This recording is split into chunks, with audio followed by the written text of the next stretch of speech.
लगाइस हेर्नु अब हामी चाहिँ नुवाकोटको सवारी हुँदैछ हामी चाहिँ कति बजे दिदी नुवाकोट घुम्न जाँदै 5 बजे हामी चाहिँ टक्क बुटोलको नुवाकोट घुम्न जाँदै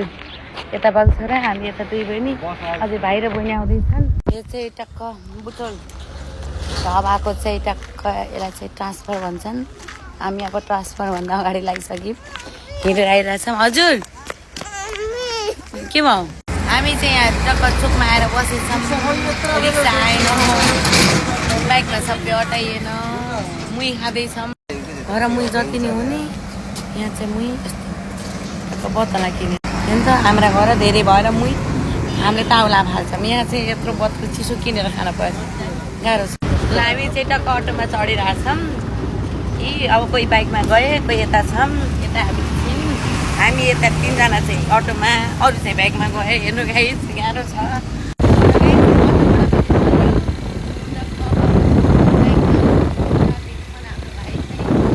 अब माथि अटो जाँदो रहेछ अब बाइकमा चाहिँ सवारी हुँदैन अब हामी आज पनि 4 दिन गर्दाखेरि सबैजना बल्ल माथिसम्म पुगिन्छ जस्तो लाग्यो है हामी चाहिँ भ्यू पोइन्टमा आएका छौँ निचले टाउका रुमाल बाँधिछौँ खाली हुन्छु भनेर टक्क यहाँबाट चाहिँ यस्तो देखिँदो रहेछ बुटोल बजार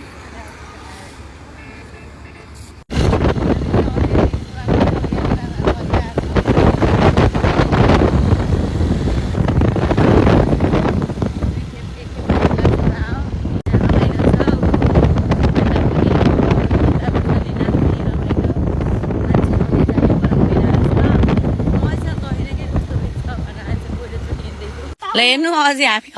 हामी के अरे नुवाकोटको माथि टुप्पा चढ्न सकेन अब यिनीबाट फर्किने निर्णय लियो यिनीहरूले चाहिँ हामीलाई यहाँ कुनसन थाकल टिप्दै बसेका छन् कस्तो छ थाकल एकदम मिठो यता क्या यो चाहिँ काँचो तर यो ए दाउको देखाउ न मिठो हुन्छ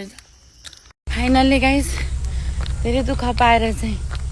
बल्ल नुवाकोट भन्ने ठाउँमा आयो त्यहाँ चाहिँ रिसोर्ट रहेछ मेरो चाहिँ हातमा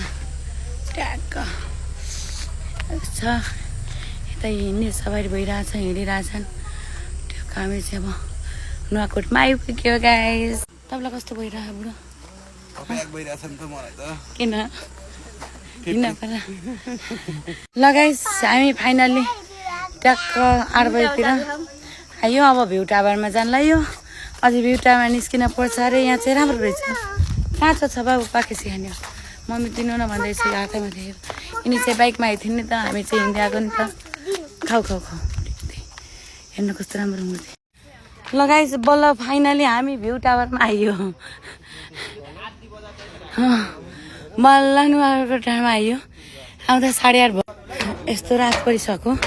फर्किने कसरी हो हामी 5 बजी हिँडेको यता थकानमा छन् मान्छे यता छन् यता ए कुचेको दिदी पसिना अझै भएन हामी निताको आहारलाई त्यस्तो छोरो अब भ्यू यही हो साथै अब भिडियो हिँड हुन्छ अब यति नुवाकोट आउन छैन भने यो भिडियो जसले पुऱ्यायो ल त्यसले मैले बुटोल थिएँ यहाँसम्म सबैले